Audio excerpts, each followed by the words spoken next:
Hello everyone, I'm Professor Paul Carrier of Western Michigan University, Thomas M. Cooley Law School, and I'd like to take some time to provide some information that would be helpful as you prepare for Class 12 of our Contracts 1 class. Let's remind ourselves where we are. We have already finished formation and its four main components. We skipped over breach, which we will talk about a little bit in Contracts 2, and then we moved into damages.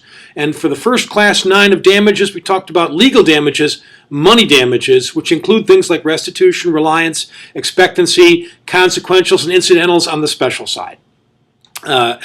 Thereafter, we looked at, in last class, the special damages, the consequentials, and the incidentals, which do not necessarily flow from a contractual party's breach.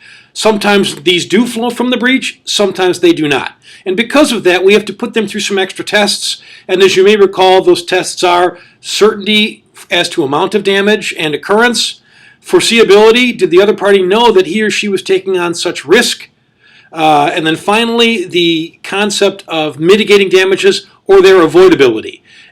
Parties in breach, even if they're the non-breaching party, should take steps to minimize damage, because the goal is not to charge the highest amount of damage possible. It is to provide the amount that a party would have had the contract been fully performed. And that should not be artificially augmented simply because a non-breaching party decides not to take any steps to help solve the problem. And that's not the way to go.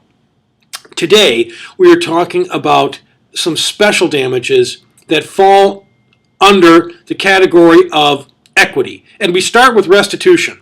Recall, we talked about restitution in Class 9. Restitution of things, of legal damages. For example, return of a deposit. Return of bricks deposited at a job site. That's not money, but it's still a legal remedy if you can see getting back a thing. And so what is different about the restitution we talk about in today's class? Well, today, it is not a deposit. Today, it is not something like bricks at a job site or a construction site. It is services rendered before a breach and the parties split. And the question becomes, should somebody, even if he or she is the breaching party, be paid for those services? And because there's really a difficulty, especially in a unilateral contract situation, because no full performance means no payment of the full price for the services rendered. But are there tranches, are there pieces of service that we can value and pay one of the parties with the idea that the non-breaching party receiving those services does not deserve to be unjustly enriched?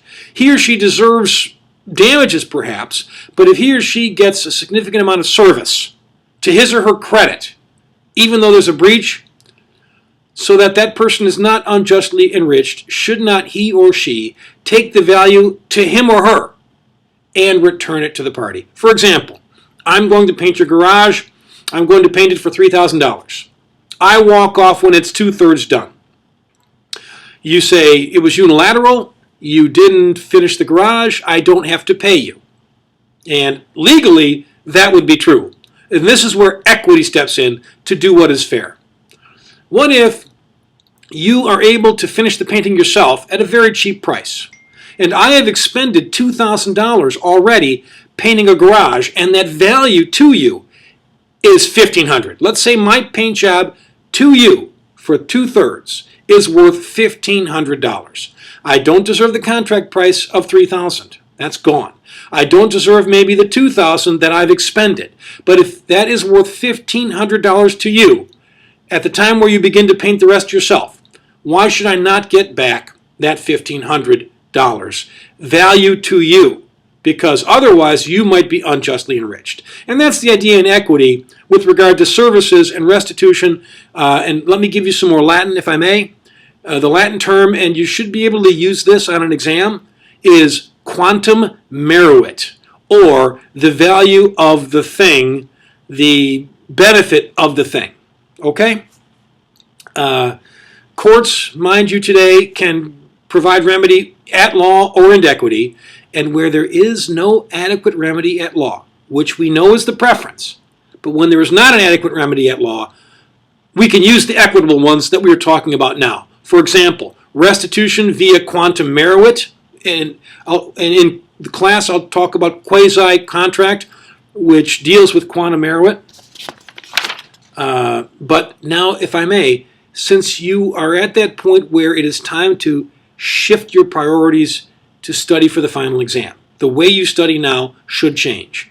Let me help you to case by case explain what is most important, what you should be deriving at minimum as the primary essence of each of the cases. With regard to cases on restitution, in the Maglica case, we learn you get the value of the service, not a piece of the business. If you act as a secretary, okay, and then the person fires you, you don't get a piece of the company as if you were an owner. You get paid what a secretary would have been paid doing the secretarial work, okay? So it's not a lottery card. It's not an ownership. It's payment of the service that you actually did. And that is, in this particular case, dollar for dollar, what a secretary would earn. In the Feingold case, that's a little strange because the concurrence is probably more important. But we had an attorney who signed up somebody as a client, did it orally, and then did a little bit of work at the beginning to start things going. Then the client found out how much the lawyer wanted to charge as a contingency fee, and it was very high. It was half. And so the client fired him and moved on to another lawyer. Well, the lawyer may not be entitled to the contract price. The argument was that the lawyer was entitled to quantum meruit, or the amount that he may have deserved. His argument would be he deserved the amount of 50% recovery, which was his contingency fee. Perhaps better would have been the amount per hour that the lawyer would have earned for the amount of work that he actually had done. The majority in that case found that it should have been in writing, it was way too high, and it should have been in writing, if not before the agreement was in place, very soon after, which the lawyer did not do. And so the majority in that court basically said, you deserve nothing, it wasn't properly in writing. The dissent, or the concurrence said, I see what you're saying, but even more so, let's just pretend maybe he did deserve quantum meruit legally. The problem is what he did gave absolutely no value to that plaintiff in the underlying case. He did a few things, but the new lawyer did everything from scratch. So what did the first lawyer do that the client and the second lawyer benefited from? The answer to that was zero, and that's a more pure and better formulation of this quantum meruit idea. In the Algernon Blair case, key to remember is, let's say there is a contract, and for some reason it is thrown out, it is no longer applicable, it's breached. You take that contract price and you basically remove it. You don't need that as your calculation of damage. You look at the reasonable value of the services rendered in restitution. So let's say you charge $20,000 for services and the contract was breached. Well, that $20,000 figure should not necessarily be relevant, although I'll talk about that in another minute. So now, what if you did $23,000 worth of damage, or I'm sorry, worth of services? Should you get the 20 or should you get the 23? Because if the contract and its price are gone, you should get the value of the services to the other party. If that value to the other party is $23,000, technically you should get $23,000, irrespective of what the contract price actually was. And that's what the Algernon Blair case tells us. When we get to Rosenberg, we see that contingency fees with lawyers, it's not uncommon for lawyers to be terminated. And when they are terminated, they may not be able to get a contract price. They should ask for quantum meruit, however. And in the Rosenberg case, we see something I mentioned a second ago. Remember I said you throw out the contract price and you use the value of the services to the other party, okay? And you don't necessarily look at the contract price. Well, many jurisdictions out there actually take the ultimate contract price for services and make that a cap on the recovery that you can get. So for example, if you promise to do services for $20,000 and then there's a breach such that that contract is gone and the court implies in law a contract in restitution, this concept of quantum meruit via a quasi-contract, then you can take a look at the reasonable value of the services. What if it is $23,000, right? You can make a good argument. the other party would be unjustly enriched to the tune of $23,000 if he or she doesn't pay me. Just make him or her pay me what it's worth, and that's $23,000. Well, in Rosenberg and in other cases and in other jurisdictions, there is a rule which is when there is quantum meruit and you're looking at the value of services, it is still capped at the level of the contract. So in those jurisdictions, if the contract for services is $20,000 and it's thrown away, and then there's a valuation of the services to prevent unjust enrichment, what they're worth, and it's higher, nevertheless, the original contract price would be a cap on that value. Okay? The Britton case, very interesting. That teaches us most specifically that even a breaching party may deserve quantum meruit. I work for you for $100 a month for 9 of 12 months. We have a fight and I walk away. I breached, but did I not still in some ways perform every month as your cook, for example? If I was supposed to paint your garage at the end of it and I never did, I deserve nothing. But if I'm supposed to service or cook for you for 12 months and I cook for you for 9, don't I still, even if I breached, don't I still deserve 9 months of payment because you had 9 months of that value? In other words, if you didn't pay me, you would be unjustly enriched by amount of money I would have deserved or someone else would have deserved had you not been required to turn that money over. Okay, so even a breaching party can qualify for quantum meruit recovery. Now we jump into equity, okay, and restitution or equitable. In fact, it's not restitution anymore. The payment of the amount of services rendered to prevent unjust enrichment. We're talking about equity, which is injunction and or specific performance. In the PHH mortgage case, I sent out an email to the class to help break it down because the facts are somewhat complicated. But the important thing there is we had a lender and a local bank working together but not speaking to each other. So each were doing different things with the borrower, and neither were very well aware that they were working together with the same party. And so the borrower was getting information that was very confusing and, in fact, unable for that client to understand, that borrower to understand. And so the borrower was acting in good faith, thinking she had a workout to avoid foreclosure, and she was paying the local bank, and then she was giving information to the lender, the other party, and so the lack of communication between lender and local bank ultimately led to the lender foreclosing. And the party went and asked the court, not in law, the party did breach the lending agreement, but thought that this borrower had a workout agreement, right, which didn't really legally congeal. Okay, so technically she was in breach. But she had done everything right, and the confusion was by the other side and not by her.